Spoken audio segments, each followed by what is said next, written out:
have all heard of these, but have you ever heard of the dame, the gardener's dame? She had plenty of reading, knew verses by heart, and could write them herself with ease, except that the rhymes, clinchings, as she called them, cost her a little trouble.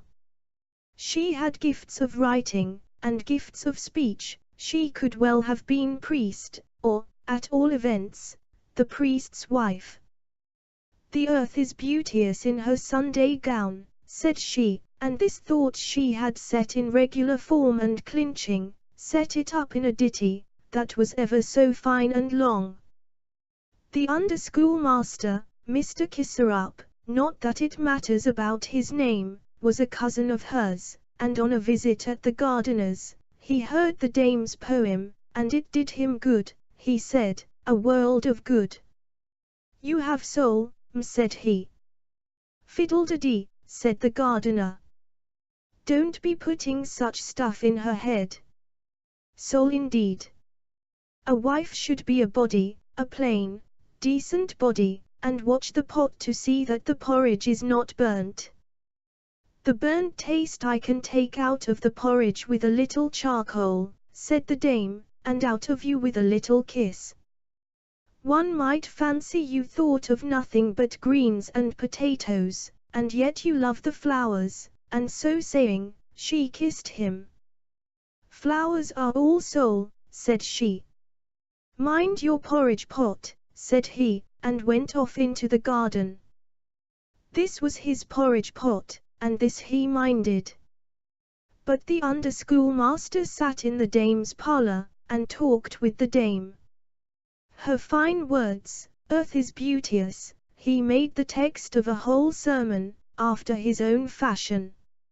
"Earth is beauteous, make it subject unto you," was said, and we became the lords. Some rule it with the mind, others with the body.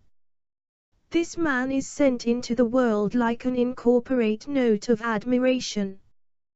That man like a dash of hesitation. We pause, and ask, why is he here? One of us becomes a bishop, another only a poor undermaster, but all is for the best. Earth is beauteous, and always in her Sunday gown. That was a thought-stirring poem, full of feeling and cosmography. "You have soul, Mr. Kisserup," said the dame, "a great deal of soul, I assure you. One gains clearness of perception by talking with you." And so they went on in the same strain, as grand and excellent as ever. But out in the kitchen there was somebody else talking, and that was the little grey-jacketed with his red cap, you know him. These sat in the kitchen, playing the pot-watcher. He talked, but nobody heard him except the great black tomcat, cream thief, as the dame called him. These was snarling at her, because she did not believe in his existence. He found, true, she had never seen him, but still, with all her reading, she ought to have known he did exist, and have shown him some little attention. She never thought, on Christmas Eve, of setting so much as a spoonful of porridge for him, though all his forefathers had got this, and from dames, too, who had had no reading at all, their porridge used to be swimming with cream and butter. It made the cat's mouth water to hear of it.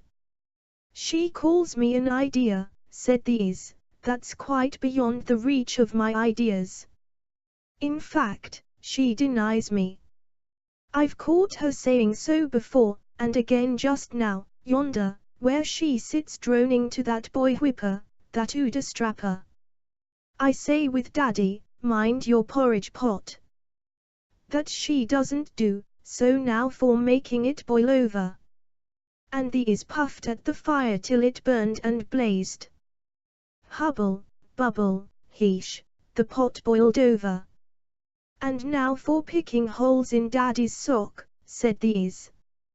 "I'll unravel a long piece, from toe to heel, so there'll be something to darn when she's not too busy poetizing. Dame Poetess, Please darn Daddy's stockings." The cat sniggered and sneezed. He had caught cold somehow, though he always went in furs. "I've unlatched the larder door," said the is. "There's clotted cream there as thick as gruel. If you won't have a lick, I will." "If I am to get all the blame and beating," said the cat, "I'll have my share of the cream." "A sweet lick is worth a kick," said the is. "But now I'll be off to the schoolmaster's room, hang his braces on the looking-glass, put his socks in the water jug, and make him believe that the punch has set his brain spinning. Last night, I sat on the woodstack by the kennel.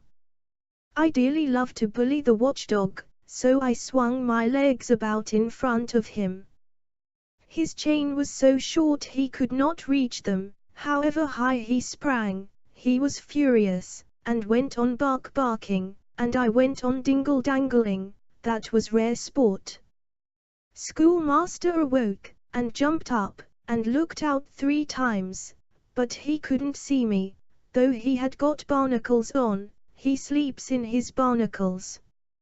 "Same you, if Dame is coming," said the cat. "I am hard of bearing, I feel sick today." "You have the licking sickness," said the is. "Lick away, lick the sickness away. Only be sure to wipe your beard, that the cream mayn't hang on it. Now I'll go for a bit of eavesdropping." And the is stood behind the door, and the door stood ajar. There was no one in the parlor except the dame and the undermaster. They were talking about things which, as the schoolmaster finally observed, ought in every household to rank far above pots and pans, the gifts of the soul.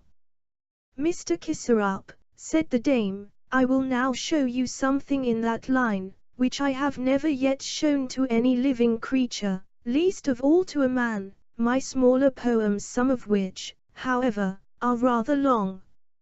I have called them clinchings by a gentlewoman. I cling to those old designations. And so one ought," said the schoolmaster, "one ought root the German out of our language." "I do my best toward it," said the dame. "You will never hear me speak of buttered egg or kleiner, no, I call them parsed leaves and fatter cakes." And she took out of her drawer a writing book, in a bright green binding, with 2 blotches of ink on it. "There is much in the book that is earnest," said she, "my mind inclines toward the sorrowful. Here now is my midnight sigh, my evening read, and here when I was wedded to Clemis, my husband, you know, you may pass that over, though it has thought and feeling. The housewife's duties is the best piece, sorrowful, like all the rest, I am strongest in that style. Only one single piece is jocular, it contains some lively thoughts, one must indulge in them now and then, thoughts about, don't laugh at me, about being a poetess. It has hitherto been all between me and my drawer, and now you make the third of us, Mr. Kisser-up. Poetry is my ruling passion, it haunts and worries me, it reigns over me. This I have expressed in my title, The Little Is. You know the old cottage tales about the is, who is always playing pranks in the house. I have depicted myself as the house, and my poetical feelings as the is, the spirit that possesses me. His power and strength I have sung in The Little Is, but you must pledge me with hands and mouth never to reveal my secret, either to my husband or anyone else. Read it aloud, so that I may hear whether you understand the composition." And the schoolmaster read, and the dame listened, and so did the little is. He was eavesdropping, you know, and he came up just in time to hear the title of the little is. "Ho, ho," said he, "that's my name, what has she been writing about me? Oh, I'll give her tit for tat, chip her eggs, nip her chickens, hunt the fat off her fatted calf, fie upon such a dame. And he listened with pursed up lips and pricked up ears, but as he heard of the Is's power and glory, and his lordship over the dame, it was poetry, you know, she meant, but the Is took the name literally. The little fellow began smiling more and more, his eyes glistened with pleasure, then came lines of dignity in the corners of his mouth, he drew up his heels, and stood on his toes an inch or two higher than usual. He was delighted with what was said about the little Is. I have done her wrong. She is a dame of soul and high breeding. She has put me into her clinchings, and they will be printed and read. No more cream for Master Cat, I shall let nobody touch it but myself. 1 drinks less than 2, so that will be a saving, and that I shall carry out, and pay respect and honor to our dame. Ah, he's a man all over, that is, said the old cat. Only one soft mew from the dame, a mew about himself, and he changes his mind in a jiffy. And that dame of ours, isn't she sly? But the dame was not sly, it was all because the Is was a man. If you cannot understand this story, ask somebody to help you, but do not ask the Is, no, nor yet the dame.